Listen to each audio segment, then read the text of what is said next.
help you understand how to create case studies that are informed, that are data-driven, that don't skew information, and the stats purists will love, but also the business people will love. So we really want to strike that balance. You're going to get tangible, tactical advice on how to create case studies, and we hope through this discussion today, you're going to be able to immediately implement it and use it for your own experimentation research and work that you're doing. We'll talk about the pros and the cons of case studies and how we can make those case studies really shine. And you're going to get helpful advice on how to report test wins and losses to clients. Now, as I mentioned, we're really hoping this will be immediately actionable for you, and we'd also love for it to be interactive. So at any time, if you have any questions, chime in and let us know, and we'll try and integrate your questions into the discussion. But I want to start off by letting you know about your amazing speakers. We have 3 really knowledgeable speakers, and the first is Simon Girardin. Simon is an experimentation expert. He's a leader with a passion for transformational growth, and he has expertise in helping organizations build a disciplined experimentation process centered around research, iteration, and continuous customer feedback. So he's really integrating the full CRO cycle. And Simon, you've run and reported on hundreds of A/B tests and client case studies at this point. So you're really in an ideal position to be able to tell us how to remove data impurities and get real case study results that move the needle. Welcome. Thanks so much for joining us today. Thank you. Glad to be here. We're really happy to have you. We also have Claire Moore from eNavi, and Claire is a real CRO expert. In fact, she's been doing CRO her entire career, which is, not something you come across all that often. She has many years of experience running experimentation programs at various agencies, and now she's the manager at eNavi, where she manages a dedicated team, and she focuses on strategic optimization and client success. Claire, you're really known for your rigorous A/B testing research and the knowledge that you bring in with a blend of hands-on expertise and marketing, and you have a really impactful way of doing things to get client case studies. So we're excited to hear from you today. Thanks so much for joining. Thanks. Excited to be here. Fantastic.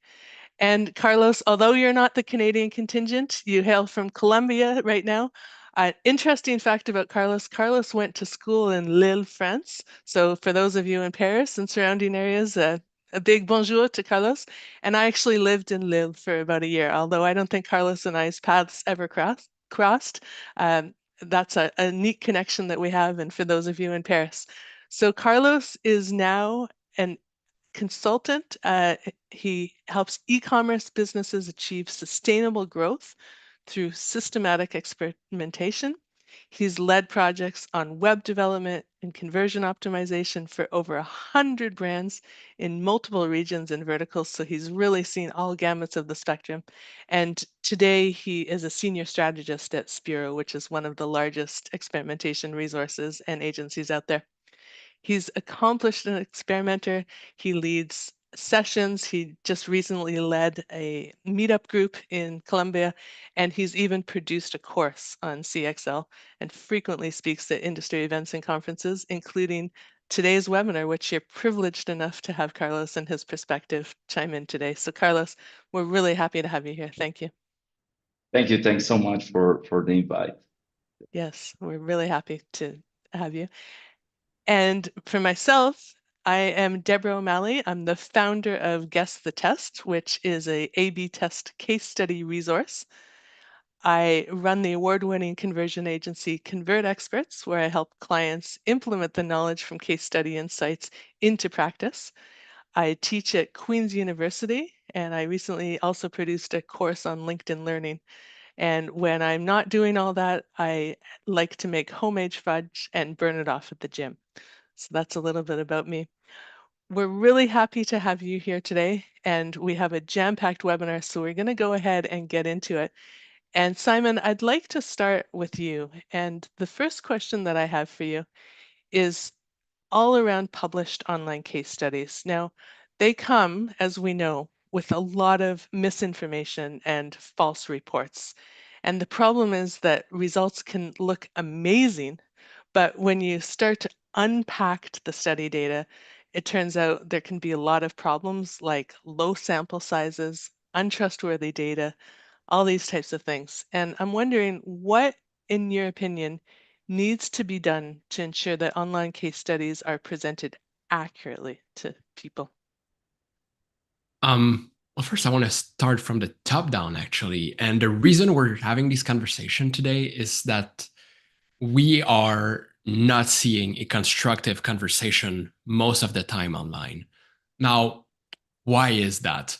Well, most people might have one of two reasons for posting case studies online.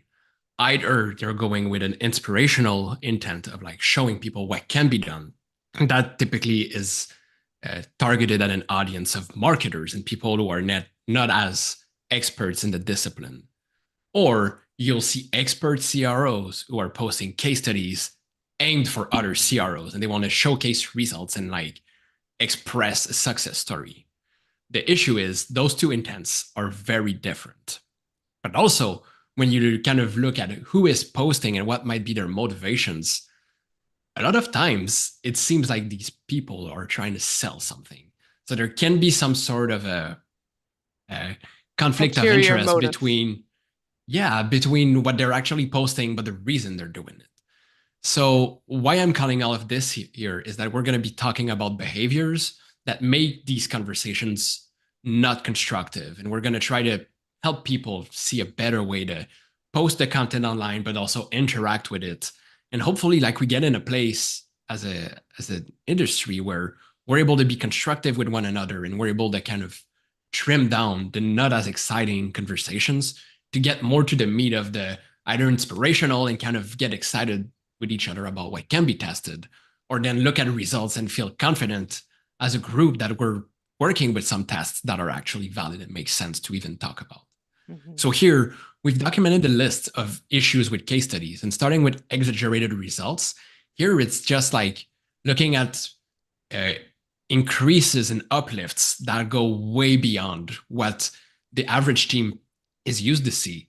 That goes as far as claiming, millions upon tens of millions of revenue for a task. But when you look at actual results, like, we're looking at a way smaller scale because this was projected over a very large period. Or sometimes, there's no acknowledgement of the confidence interval, where actually, like, we're not sure our result is exactly true. We just know it's somewhere in between a lower and upper bound. So these things can be really harmful because then we're kind of setting our thinking in our optics with an expectation that's totally untrue with what the reality is going to be. Right. Inflated revenue claims are also something that we see frequently. And sometimes I think it comes from people trying to protect client data. But when people round up numbers and when there's, yearly projections and these kind of exaggeration, it's really harmful. It's way better to focus on the test duration. And if you do want to make projections, then like there's a bunch of content that you can consult with, like DKFX and all these other modeling. It's really complicated. I probably don't advise you to do it. But if you want to go with these big, large numbers, you need to provide more intellectual rigor around why you're posting this and where it comes from. A big issue as well with most of the case studies we see is there's no customer focus, meaning there's no clear problem statement. They rarely are able to articulate a clear test hypothesis. There's infrequent customer and market research data that supports the experiment, and generally like no supporting evidence. Here's a test that we run, here's the results, and it's looking real good. But it's not enough to be trustworthy in itself, because if you do that, then the test is just like a commodity. But what's this panel that we've assembled here, we believe in, is more that it's a process to activate and gather more customer feedback. So if there's not a customer insight somewhere in your process, then it seems like you might just be throwing stuff at the wall and maybe that one thing stuck. That's not really the intent that Carlos, Claire, Deborah, and I have today. And these tests, when they're just presented there as very little supporting information, also often comes with unsupported claims. And here, let me be clear, we're going to see some case studies being published and then these posters claim that this result can be replicated by anyone else and it is going to succeed. That is false. As far as all of us have seen in our careers, sometimes there are tests that work more than once, but the reason they do is because they are backed with some data from our own specific audience. They match an issue that prevents users from converting. There's something that brought us to this test rather than just activating the tests without real intent and purpose, doing stuff at random, and then calling that it's going to apply to every businesses is pretty harmful and misleading. So, Simon, I'm curious, why are people doing this? Why are they creating these case study results that like look like they've solved the world, they're the silver bullets, and then sharing them with people? It's an interesting question. From my perspective, it's a bit of the glorification of their ability to hit results, but it also is counterproductive to what they're actually trying to do, especially if they're a consultant or they're an agency. Then what they're saying is you as a client company could just go in and copy the stuff that they've been posting on LinkedIn and you're going to achieve the same sort of success. Right. So I think it's an intent to show and demonstrate expertise. So we're going to get to that in a little bit. But actually, if you want to show and demonstrate expertise, there are better ways than to just make these claims. And part of these ways are everything opposite to what you're seeing here. So that means, firstly, presenting context to your results, having a customer focus and explaining what customer data were inputs, even like what are insights that are outputs from the testing. And using all of this as a package way to say, hey, for this company, we solved this problem using that experiment. Now, if you have similar problems, then it would be great because you can find out the research methods we used. And if you run that and see the same sort of insights, then you have a great source of inspiration for a test. But it's really starting with a customer rather than starting with the test. That should be the message. Hopefully, that's what I would love to see. Absolutely. And I think it's important to bring in, Matthew is saying, he suggests that it's clickbait, people just trying to get clicks and rouse up interest and engagement on LinkedIn. And Shiva's saying he thinks that people who don't understand CRO are doing their best to navigate a field which has so much uncertainty and trying to offer some certainty, even though, it may be incorrect. It seems valuable. So I think Shiva's saying, people have their best intention in mind, but it actually comes across in a wrong way and is harmful to the industry. So thanks for chiming in with those comments, guys. I did also see some comments that people are saying the screen is black, and I just want to make sure that people can actually see the screen and see the slides. If you could give a thumbs up or say, yes, I can see the slides, that would be super helpful for us to know. We want to make sure you have the best viewing experience. All right, Atisha's saying, yes, I can see and hear well. Thank you for that. Okay, so we know that experimenters are trying to do the best they can. They have the best intentions in mind, although, there may be some clickbait, some ulterior motives at hand too. Claire, what are your thoughts on this? You see a lot of this in your own experience. Yeah, so in my opinion, misleading case studies hurt everyone involved, both the audience and the practitioners or people posting them. So firstly, the set potential clients up for unrealistic expectations. So for example, if a client reads a case study or a test that lifted conversion rate by 20% and provided $100,000 in monthly revenue lift, they'll come to expect that every time. So if case studies are overstating results, clients might start to expect similar outcomes without really understanding the context that contributed to that success, which will lead to frustration and disappointment. Misleading case studies also harm other businesses. So as you mentioned, and Simon mentioned earlier, a lot of CRO professionals and companies turn to case studies to inform their strategies. So if a case study is inaccurately presenting methods or results, it can lead them down a dark path of ineffective or harmful practices. Makes a lot of sense. Yeah. They also harm the CRO or agency's reputation. Again, as we mentioned, unscientific case studies can give the impression that the CRO practitioner or agency lacks rigor, which can ultimately deter potential clients who are looking for more reliable or data-driven strategies. Right. Okay. And so again, Claire, I pose the question to you. If these are all the downsides of presenting unrealistic case studies, why are people doing it? Well, I think they're a good way to share the benefit of and the value of testing. If they're done right, then it opens up the floor for innovation in testing, taking the results and building on them and applying them to your own business. So I think they're a great way if they're done well and they're transparent. They're a great way to show the value of A/B testing. Right. Okay. So you're saying there is something there. There's this kernel that really needs to be brought out and become popcorn, but it can't be so overinflated popcorn that it becomes hyperbole. It needs to be based on real truth and real data. And Pierre has an interesting comment. He's saying that not all analysts have the same skill level in terms of being able to analyze the data and know that it's trustworthy or not. So they may unknowingly be creating and posting misleading case studies just based on results that they haven't been aware are actually inaccurate. So I think that's a super important point to address, Pierre. Thank you for bringing that up.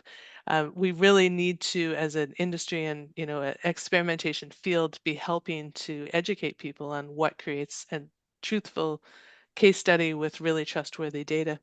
So actually, Simon, that leads into an important question for you, which is, like, there's a lot of newbies out there, and we have this kind of disconnect between the data purists and the more expensive more experienced testers, and then the newbies that are trying to get feedback and sharing their work in the trenches. And we don't want to discourage fresh voices, but we also want to keep the qualities of case studies high.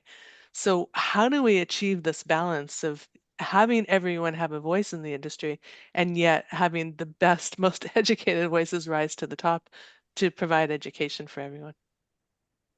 This is such an important question, and we have quite a small field. So if we're not able to encourage newcomers to post and kind of be engaged with us, then like there's no opportunity for us to grow and learn from each other, right? We're only going to be a few limited voices kind of speaking to one another and almost shouting in the dark. Now, I think the core of this comes from framing. So when you have a newcomer who posts for one of their first times and they go out the gate with like claiming things that are as fact, presenting a test result as being universal, skipping key steps in the process and how they present out their experiment and its results, then it's just like an ego post. And when you do that, you are going to get shredded, and rightly so. That's not what I encourage, to be clear, but it's just not the right approach.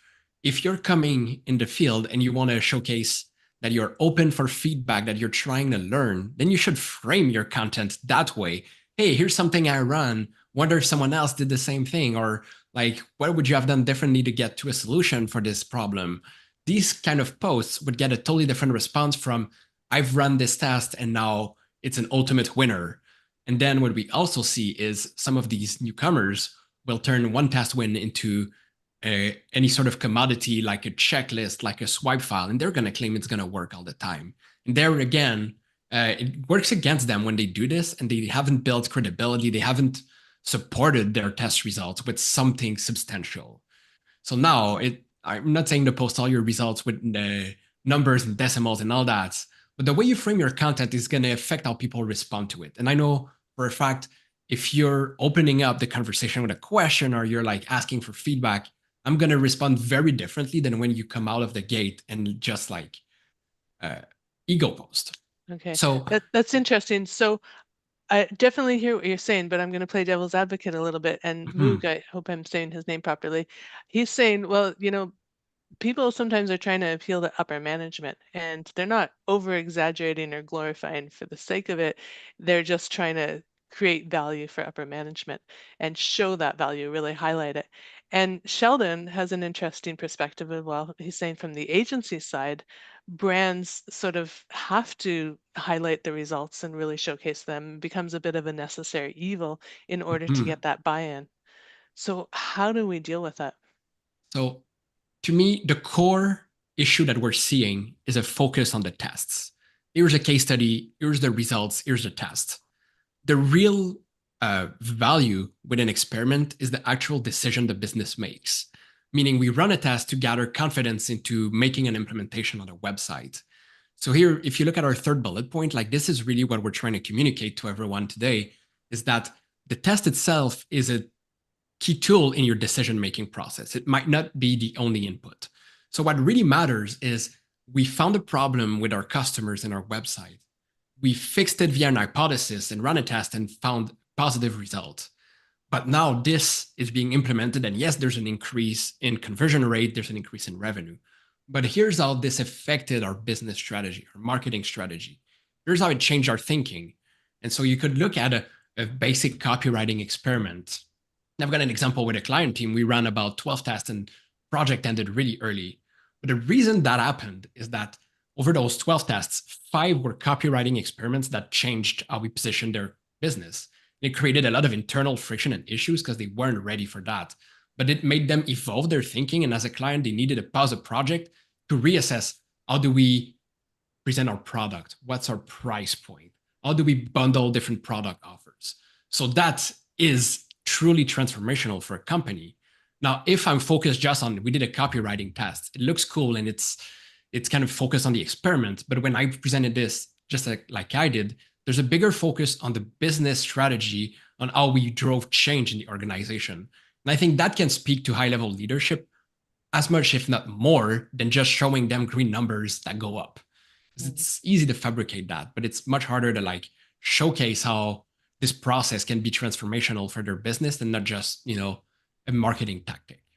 Absolutely. That seems very important. Really talking about the business value. Carlos, I know at Speero you have a lot of experience dealing with this, and I'm wondering how you work on this and how you structure things. Yeah, so basically our approach is more about like sharing a story, like a transformation story. It's not most of the times focusing on individual results of just a given test, but kind of like the bigger picture, how an organization can use experimentation as a way to make better business decisions. I'll go into more details later on, but something else I think we should all take in mind is that when we refer to case studies, we are not only referring of them as something you can make or something you make public for everyone out there. Case stories are really the story of every given experiment or like meta-analysis of multiple experiments that you also share with the stakeholders and the people. And obviously, as practitioners, we want to be as rigorous as possible when it comes to sharing like all the data, p-values and all the like the technically important elements, while being mindful that, for example, senior leadership, especially if not related to like data science and all those fields, they might not really care about that. So and this is not something I would say it's fully figured out, but we try to strike a balance between rigor with how we can present case studies, if you will. We might not necessarily call them that way, that can serve the purpose of those like multiple audiences that consume this information. Okay. Okay. Now, this leads into a really important question, and Simon, I'd like to start off with you on this one, which is there's always this really delicate balance between achieving business outcomes and getting the learnings for the business, like you talked about, versus making the stats purists happy.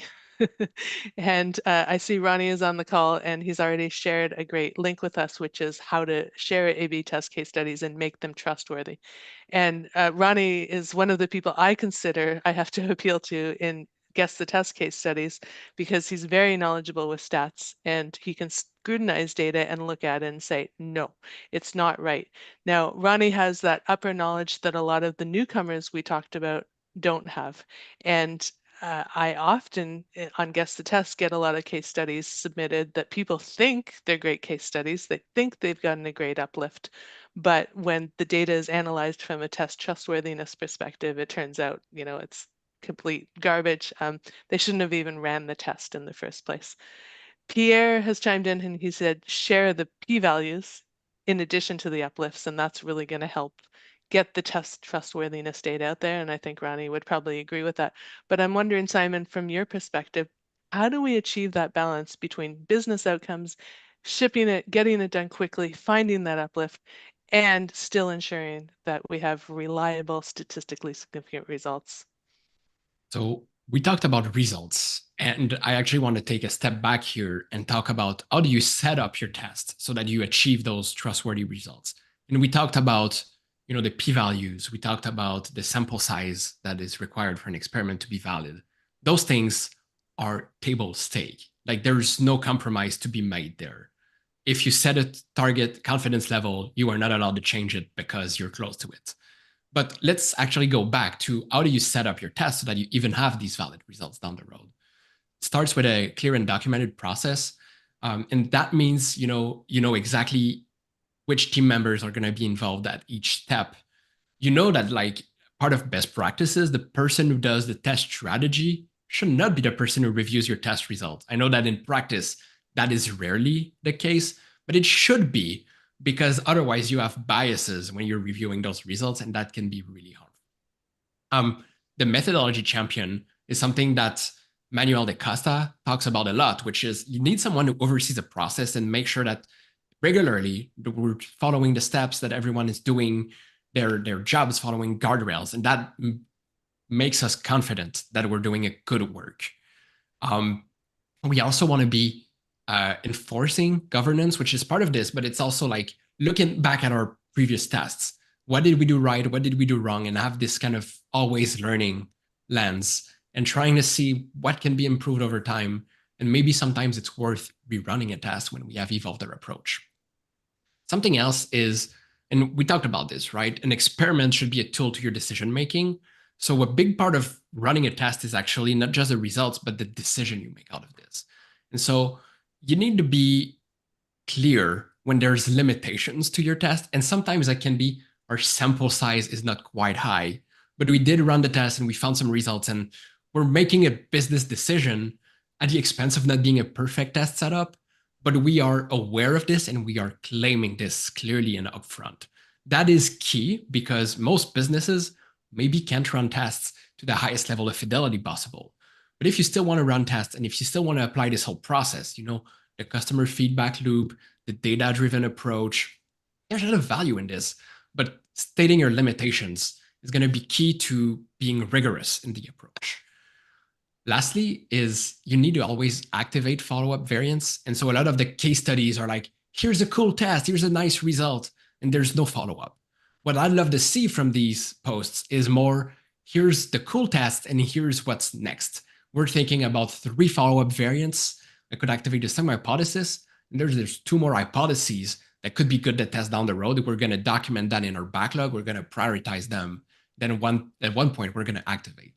That is way more constructive, because if you think about the client experience, the marketer experience, whichever audience, even your own project stakeholders, what you're communicating, one test isn't the end of it. It's just part of the whole process, and we're going to rinse and repeat. And it's always a learning process. It's a feedback loop that never stops. When you do that, it sets much more appropriate expectations, and it sets you up so that when you get to the test results phase, then you do use these p-values, you do make sure that you hit your sample size required, then you have these trustworthy results, but not only results, but an entire test setup. Okay, those are some great suggestions, Simons. And I really like the idea of a methodology champion, having an outside person look at the results and say, okay, yeah, we're doing things right. Let's continue down this path. I think that could be a really valuable addition for a lot of organizations. Audience, if you have any comments, anything you'd like to add, things that you found work really well for you to achieve that balance between getting the business results often quickly, there's time pressure on you, and also achieving test trustworthiness at the same time. We'd love to hear your thoughts and input. Now, a lot of A/B tests whether or not they're achieving that balance of trustworthiness and actually getting results, they're just based on tactical changes, things that shuffle things around on a website. They're not really addressing that core business problem like you talked about before. And I'm wondering, Simon, how do you ensure that a test actually isolates variables based on user behavior and not just tactical moves, shuffling things around, moving things around on a website? So when we think about why people are doing just these like tactical experiments, I think it comes from either not knowing how to run the whole process, or oftentimes comes from a point of pressure or stress. They have to hit a winner. This is a huge um, challenge and issue that you need to resolve. Don't chase winners. That is not a right approach. My preference is that instead of you going about finding a winner, and so you're going to look into checklists and swipe files and all these different resources, instead focus on building a process that will produce wins consistently and at scale. But then, like, you don't have to focus about what's my next win, when it is coming up. Like, you just trust the process. You know it's going to produce those winning experiences. But more than that, as you set up a proper process and team workflows and all this, you're going to also be set up to better learn from your experiments. And so losing tests are also going to help you figure out what are actual levers on our side and how can we just activate them in a different direction so that we turn this losing test into a winning experience.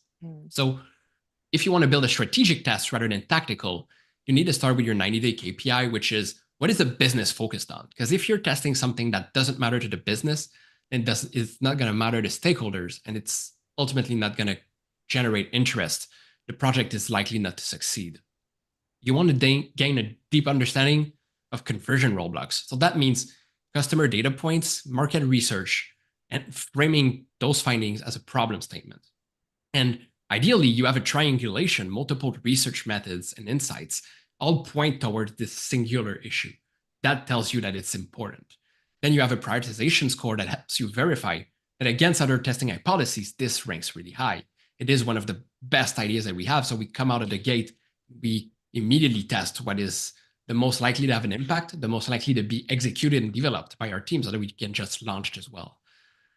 And so all these components turn an approach to let's just find one win to we have set all the right pieces in place so that if this really does resonate with customers, we're going to be able to measure it with our experiment. Right. Okay. So really learning something valuable regardless of the test outcome. We're in experimentation to experiment, to learn, rather than just get the wins, get the wins, get the wins. Now, I can understand that perspective from a certain angle, but I'm sure people like Sheldon are going to say, well, I have clients to serve. They're expecting wins. I need wins. I don't care. I just need to do those tactical changes to get the wins. So Sheldon or anyone else on the agency side would love to hear you chime in. And Simon, what are your thoughts? Because you are working in an agency, from an agency perspective. So if you want to switch slides, we have this one question. I love to call this the $1 million question. And this helps us assess at the hypothesis level if we should even run the test. That's great for your methodology champion. That's great for your strategist. That's great for anyone at any point to just say, hey, stop. Let's ask this. What can this hypothesis teach us about our customers, our marketing, our product, whatever? Like, what can we learn out of this regardless of our test outcome? The reason that I call this a $1 million question is that when you're unclear about what you can learn, it is very unlikely that you're not able to iterate from this test. It is very unlikely that you're not sure what decision you should make out of the experiment. And oftentimes, CRO is a marketing sub-function, but it could be applied to your whole business. But if you're not able to extract what you learn out of this, then you're not able to share that with other teams. You're not able to double down on what works. You're also not able to inform everyone else in the organization of what are things that are not working as well. So this is a great kind of litmus test about, is our hypothesis even good? Right. Okay. Okay, interesting. Jacob is also bringing up something interesting. He's saying when ideas are potentially universal, we have to ask ourselves to what degree, when do they work, how do they work? And he's saying that the best way to answer this question is to keep replicating multiple similar experiments. So do the experiment again and again to try and derive the same results. And over time, we'll be able then to create patterns that show, yes, this idea does tend to work. Maybe 7 out of 10 times, but that's pretty good odds if you're betting at a casino. And, therefore it's an established pattern that we can start to look at. So that sort of potentially helps answer the million-dollar question that you talked about, Simon, in terms of having patterns that can be replicated over time. Now, Claire, you have seen a lot of A/B test case studies over your days. You've spent your entire career in A/B testing and CRO. And I'm wondering what makes a good case study and what makes a case study that is not good based on trustworthy, reliable data? How do you kind of differentiate? How do you pull out a case study that really does seem trustworthy to you? So case studies, good or bad case studies, definitely, I mean, most of them showcase one specific test and that test's result. So it really breaks down to whether that test was sound or not. So you're right, I have seen a lot of bad and good tests throughout my career. I will say that good tests always start with a problem that's identified through research. This research could be in the form of analytics, it could be qualitative research, user research, or in the form of past test insights. So always starting with a problem that's identified through hopefully more than one research method, as Simon mentioned earlier. So trying to triangulate the problem. Good tests have a clear and testable hypothesis, or a specific and testable hypothesis. So using an example of a hypothesis that I've seen that's not clear is, say, adding a countdown timer will increase urgency. Well, how do you know you increased urgency? Did add to carts increase? Did conversion rate increase? So this really needs to be defined and measurable before starting a test.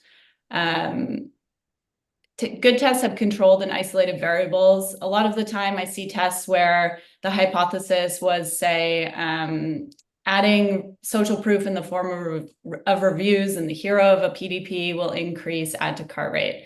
But that same test also modified the product image carousel. So it's really hard to, I mean, when you get the results of the test, it's really hard to deduce that the effect of the test was actually because of that hypothesis that you stated. Good trustworthy tests run for a minimum duration of 2 business cycles or reach that predetermined sample size, obviously depending on what stat model you're using. This is really important. I've seen some case studies where they're showcasing a 20% uplift, or I've seen some tests, where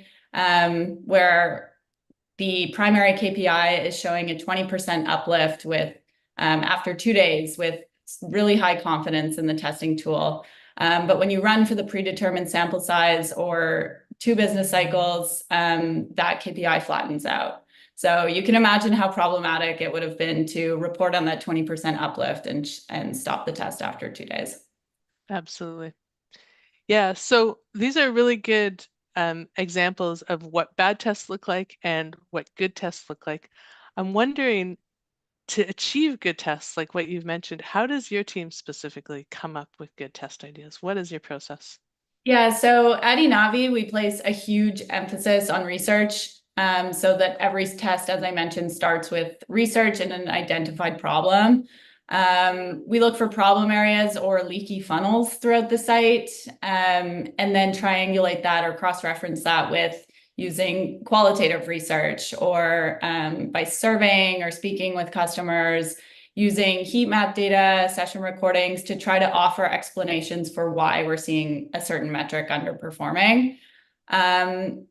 We use this research and this potential why to start brainstorming hypotheses. So again, going back to something Simon mentioned, it's important to understand that, your one hypothesis might not be the only solution to that problem or the best one. So we make sure to brainstorm hypotheses. And of course, prioritize which one to test initially, but with the understanding that there might be multiple ways to treat that problem, and planning for follow-up tests in case the results are flat. And then, of course, making sure you have enough traffic to test. Well, let's talk about this one, because having enough traffic is a very contentious issue. And I'm seeing Ronnie saying he cited a report where the person got a 39.7% uplift based on 14 conversions, 6 in the control, 8 in the treatment.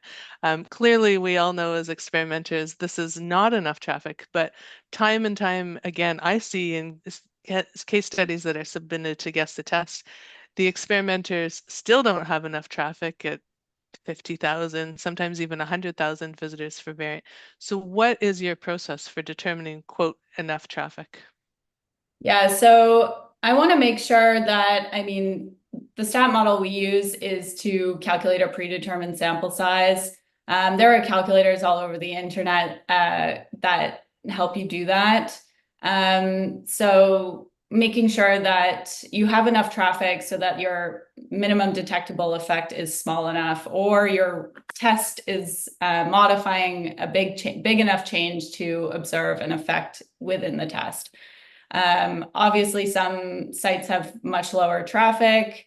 I've heard some cases throughout my career where there needs to be a minimum of 100 conversions before you declare a winner. So this can kind of depend on your philosophy around statistics, but typically we like to make sure that there's adequate sample size so that the NDE is low enough and we can actually detect an effect with the test. Okay. That's very fair. And the rule of thumb that I've heard, this is something Ronnie imparted on me, is 2 to 5% for an MD tends to be realistic, and that's based on, thousands of large-scale enterprise-level studies that he's run through Microsoft and through other large enterprise-level organizations. That seems to be the number that tends to come across as what is considered realistic and reliable. Anyone in the audience, if you have any other thoughts or comments, feel free to chime in. We're monitoring the comments and we'd love to hear from you. So Claire, you have good test ideas. You've filtered out all those bad test ideas.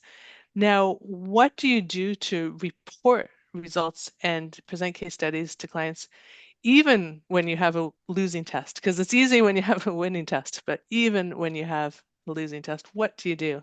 What's your process?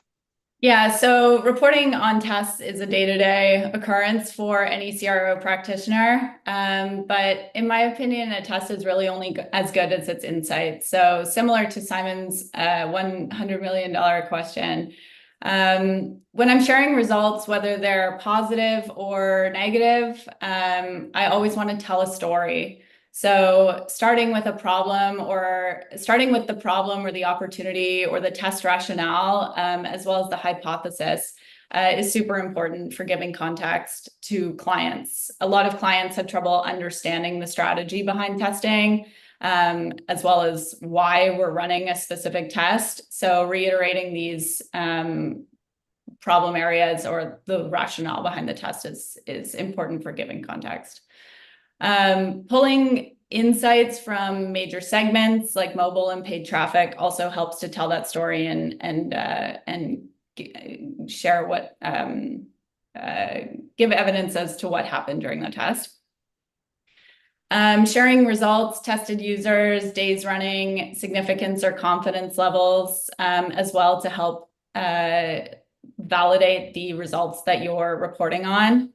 And then the big one here is sharing the learnings and next steps, or I should say one of the two big ones here are sharing the learnings and next steps. So going back to what I said before, a test is only as good as its insights and next steps. So regardless of whether a test is implemented or not, communicating the learnings is invaluable, as well as what you're going to do with them. Do we iterate on this idea? If this test conclusively lift performance, is this the best treatment to the problem? Did we get hints for ways we can make it even better? What behavior changes did we see that we can apply and help lead us to a winning treatment in the future? How can we take the learnings from this test and apply them to other areas of the business? And ultimately, what did we learn about the customer? So Again, reiterating what Simon mentioned earlier, every test should really upgrade our knowledge on the users of on the site that will help inform future tests. Okay, so really presenting it to the client as a learning opportunity. We're doing the best we can for you. We're trying to increase revenue, but this is a way that we can learn about your customers, who they are, what motivates them, what makes them tick, and therefore get future revenue gains. Is that kind of a good synopsis of how you're presenting it? Exactly. Like, why did we run this test and what does it mean for them? What are we going to do about it, both on the site and throughout other marketing initiatives? Okay. That's where the real value lies. And do you find that clients are receptive to that? Like, hey, we got a loss, but we also have a learning. Will people take that as something that they accept, or is there a bit of pushback from clients? Sometimes there's pushback, but usually it's well received, especially, I mean, losses give enough learnings to know at least what not to do or what not to put on your website. But they also offer a lot of insight into customer behavior changes and how customers or users on the site will react to certain copy or engage with copy or elements on the site. Okay. Okay, great. Very interesting. Audience, if you have any questions for Claire, you want to know about her process or the data that they look at, anything like that, feel free to chime in. This is your opportunity. We want this to be interactive. I'm seeing some great comments in the chat. Shiva is saying, Claire, you are now the GOAT. He's retracting it from Simon. Sorry, Simon. You're now the GOAT. But Carlos, you might have the opportunity to get that GOAT status back. And we'll see what Shiva says. He's the ultimate goat, being able to assign the goat to people. So we'd love to hear from you, Carlos, in terms of Speero's process for creating reliable case studies that experimenters can trust, because Speero is producing almost, I think, on a weekly basis, case studies that go out in your email newsletter. There's not always a lot of data that is released behind the case study, but I think we can assume that the case studies are reliable. So we'd love to hear more about that process. Absolutely. So as I kind of like briefly mentioned before, like the first rule of thumb that we use is kind of like approaching case studies not only for outreach or for marketing purpose, but also for all the work we do for clients. Something particular about our work is that like at least half of the companies we work with will come to us while they are already running tests.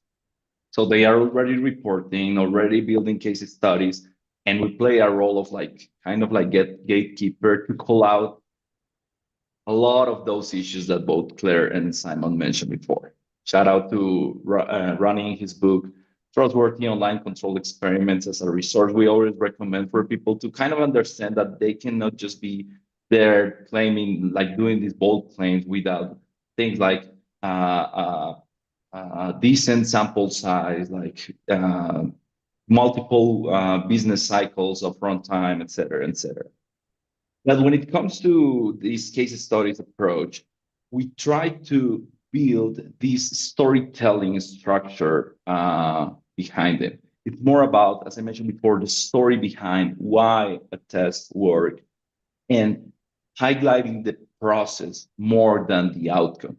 So we have this structure. If we come back to the previous one, thanks so much, where we, for every experiment, we have this gate stage structure of reporting where essentially a test plan is not built if there's not a customer research insight to work on this idea.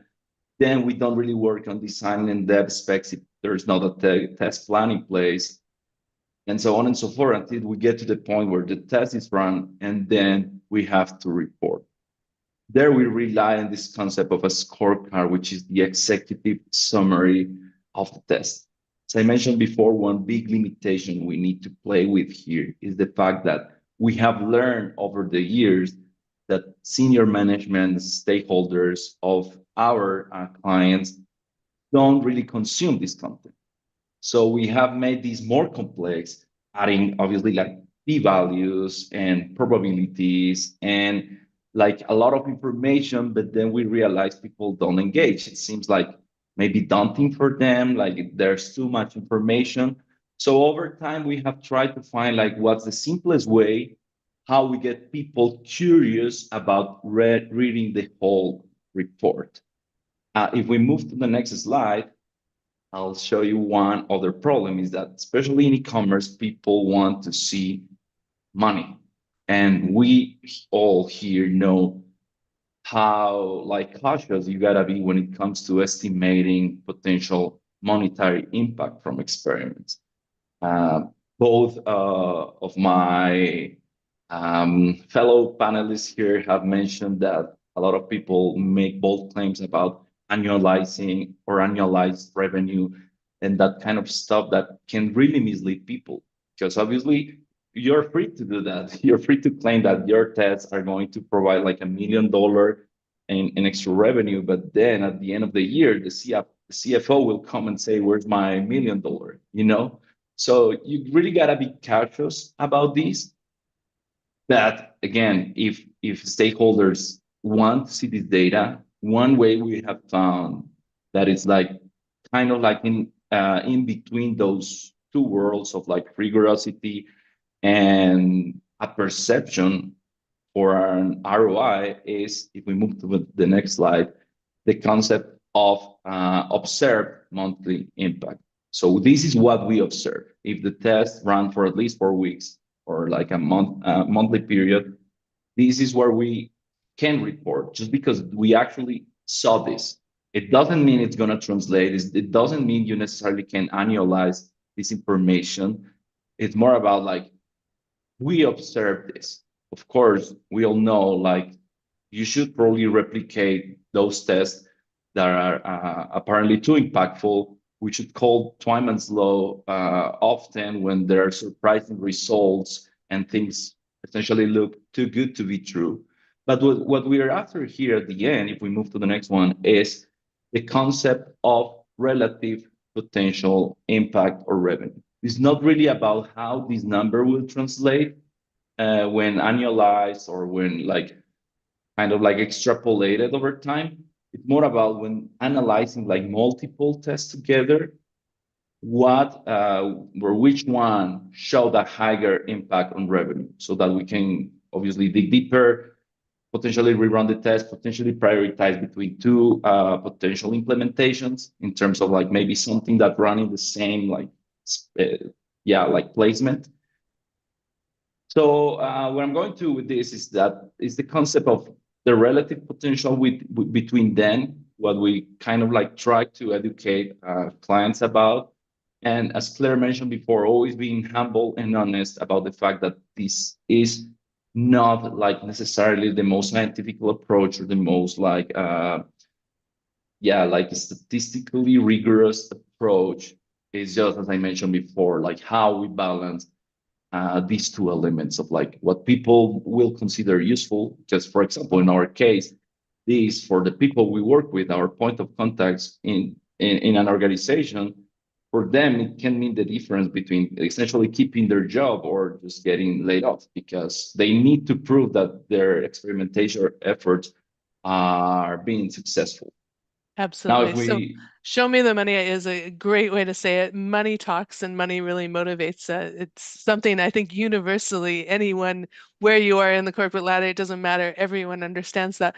Paul is wondering, what is your process for actually doing that minimum and maximum calculation? Is that something that you could share with us very quickly?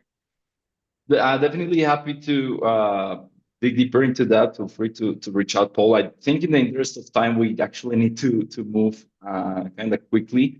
If we go to the next one, just wanted to share like a real quick view of what we do with this whole report that at the end has like several pages, like between 8 to 12 pages, where we just post screenshots and links for those stakeholders to go see the data by themselves. And with that, I think we can move to the next one, Deborah. Okay, that's great. And Jacob's saying he really likes that you're showing the saved money. So you're taking that kind of gain framed approach versus a loss frame approach. You're showing the avoidance of negative implementations and how that really helped you. So that's a great approach. Speero has developed a very systematic process, really good blueprints and scorecards, and I think gives a lot of insight into what experimenters should be doing overall. Now, if we look at this slide here, we notice something interesting. A lot of the details about the client are edited out, and that's specifically because often clients have NDAs and you can't reveal specific numbers. There's legal restrictions sometimes. And yet we all have this desire to want to share case studies and our wins with people in the experimentation industry. So I'm wondering, Carlos, how do you handle it when you want to share and inspire others to improve the maturity of content being posted, but you have these NDAs and these legal restrictions? What do you do? Right. Yeah, so in our case, that's really the standard. Like we have NDAs with everyone we work with pretty much. So we can simply just publish their data out there, not even the screenshots. So we have come with this concept of spirit stories or test stories where we just anonymize the data and we go and share the process that got us to a final result. Not my favorite example right now on the screen, because obviously this seems like a bold claim, but it's actually over a very specific metric, which in this case was people who sign up for a subscription from a e-commerce product page. But what we focus here, like I I would like to say that a lot of the case studies that are available out there, we start from the end here, from the scorecard, like the bold claim. We try to really start from the beginning, the opportunity, the process, what was the insight, what got us here, what was tested, and then just the outcome. Because we want people to get familiar with the process more than claiming that if you just go replicate this, it's going to give you the same result. Because something we have learned over time is that uh, this is not as effective as one might think. Like, of course, there are patterns and things that people would be able to replicate in the industry when they see examples, but it doesn't work always like that when it comes to just replicating somebody else's treatment and having the same business outcome. Makes a lot of sense. Definitely. So based on that, based on it's hard to piece together these patterns and same business outcomes, what's the number one thing that experimenters could learn from Speero case studies?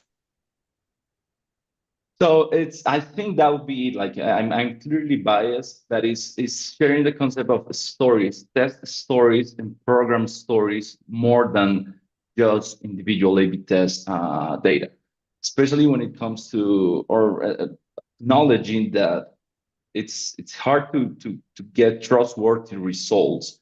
And like, if you just post this data out there, there's a big chance somebody will find something that's potentially wrong with that. As Simon mentioned, will be afraid about posting their work because people will scrutinize them. So I think that Especially now. Now it's game exactly. over for anyone. Yes. So I think one takeaway from here is to focus on the process of standing up experiments and the program stories, instead of just the individual like treatments and elements and the actual changes. Kind of like having more of like a problem hypothesis approach. Shout out to my friend Shiva, who's really keen into that concept. I am not only on the solution and execution. It's not only about what was tested, but why, and why are we learning about this, as Claire mentioned before. And actually, if you switch to slide from here, this is just like a quick overview of that concept. Like, if any of you go to Speero website today, for example, our case studies are like program stories, not individual test stories, because we are really behind the concept of like making better business and growth driven decisions through experimentation, not really only about like the tactical things you could test to get there. Right. Okay. So based on that, if you could leave everyone with one key call to action for creating reliable case studies, what would that be? Yeah, I will like kind of repeat myself. It's like to focus on the process and the story, and as is our case, like not necessarily focusing on the individual experiment.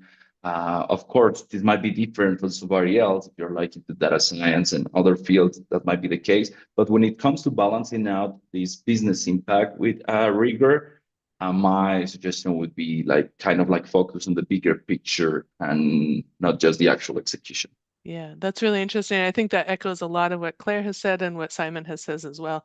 Focus on the deeper learnings and what really is behind the case study rather than just blankly reporting a result.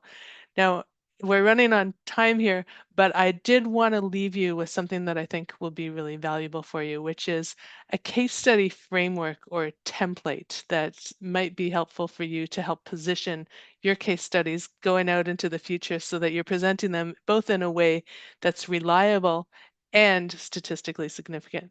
And this is based on all the research that I could find for all the sites out there that are producing case studies, including GuessTheTest. But Conversion Stash actually recently released a kind of article or LinkedIn post outlining some of the top A/B test case study libraries.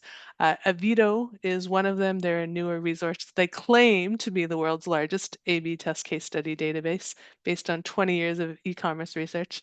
There's A/B Test Design, which also claims to be the world's largest UI and UX design reference library. There's GuessTheTest, which I do have a vested interest in, but I call it the go-to source for money-making A/B test case studies. And then there's people like Speero that are producing case studies all the time on a weekly basis, and agencies like Drip, which is a German agency that's sharing tons of A/B test case studies that they're doing for clients. I know there's others out there as well, and there's certainly no shortage of A/B test case studies for people to access out there on the web. But these are some of the main ones that come to mind. Within analysis of all these case study sites, there's definitely some common elements. So all of them, and you should be using these elements for yourself when producing case studies, they all have screenshots of the control and the variance. Now, some of them do have wireframes rather than screenshots, but making sure that you're presenting what the control and the variance look like. They have test details, and that's on varying levels, but you should ideally be including the traffic and the amount of traffic, both to the control and the variant, the KPI and the pages tested, and of course, the summary of the results. And most importantly, even beyond the summary of the results, I found it become very beneficial, thanks in part to prodding from Ronnie and people like that, to evaluate the test trustworthiness. So how trustworthy is the actual data and the results? Looking at things like sample ratio mismatch, looking at things like, is the MD within that 5% upper bound? Has the test really been run in a trustworthy, statistically significant way? Because we can get statistical significance off things like 2 versus 13 conversions, but we know that that isn't really actually a reliable way to judge test data. And a lot of the case studies that I've listed here also have paywall access. So that's a common element. Although we are looking to share knowledge within the industry, there is kind of a pay to play element if you want to get more insights and more depths. So this is the common elements between case study sites out there. But the ideal case study, as I mentioned, has a few elements, and we're going to be sharing a template with you in the chat if we can attach it as a template. And that's for you to take home today and look at and actually start to structure your case studies in an ideal way. So as I mentioned, clear screenshots, really, really important. And bonus points if you present it in Guess the Test style where you have a gamified format. I find it really helpful to work with clients. I'll say, all right, we have this test and we have variant A, variant B, which do you think won? And then it gets their juices flowing and they make a decision. They say, oh, this version here, and we talk about it, and we talk about, some of the outcomes and the implications of that. And it can really help get client buy-in when you present it that way. So valuable exercise. A case study ideally should have some background information. You heard today all about the importance of telling the story, really uncovering who the audience is, what's motivating the audience, and a background story that talks about this and addresses these points is going to be really useful to bring up and to sort of get buy-in with your group. A detailed hypothesis that states the KPI. You've probably heard before that hypothesis is the backbone of your experiment, and it's really true. If you can't clearly define your hypothesis and what it is you're setting out to test and measure and who the audience is, then you're not going to be actually measuring the right thing potentially in your test. So defining, I'm looking at this for this audience, and this is what I expect to see move with the needle, then you can isolate that variable and ensure you're testing it properly. And then test details. So really important for test trustworthiness to tell the whole world things like how much traffic there was, both to the control and the variant, how long the test was run. Claire talked about having that 2-week minimum cycle or going on your sales cycle and really ensuring that your test has run long enough. And even the type of test platform that you use to determine if you've used a Bayesian or a frequentist standpoint from a statistics viewpoint. So in addition to that, you also want to ensure you are presenting real life results. And I think this is where a lot of us get caught up. We say, oh, I achieved a 390% uplift, yay! But we're not sharing the results of how that uplift was achieved. And so a trustworthy case study has a results chart right in it, and it shows the exact conversion rates, the exact amount of traffic, and the confidence levels achieved. That way, sample ratio mismatch can be tested for. That way, we can ensure the p-value is reached, all those kinds of things that satisfy true test trustworthiness. And an analysis of the trustworthiness is important as well. I think it's useful to actually analyze the learnings or the outcomes out of the test. Now, it's a dangerous kind of place to do that because if you make overarching assumptions, oh, this study showed that, and we can apply that to everything, that's going down a dangerous path. But if you say, based on this study, this shows that, maybe X, Y, Z, you can make some broad and general assumptions about why this pattern worked, especially if you can relate it to a psychological principle or some type of heuristic. So in my mind, based on the analysis that I've done of all the case study platforms out there, as well as doing Guess the Test for over 6 years now, this is what compromises a great case study. So I encourage all experimenters out there to follow this template and use the documents that we've just provided to you to create an ideal case study template. So I hope that's helpful for you. Now, we are running short on time, but I wanted to say, panelists, thank you so much. This has been truly amazing, really, really helpful. So many insightful discussions, and I think the audience got a lot out of it. And Carlos, you've been named the Selfie King. I think, Claire, you still sit as the GOAT, and Simon, I'm naming you the Selfie Goat King, OG.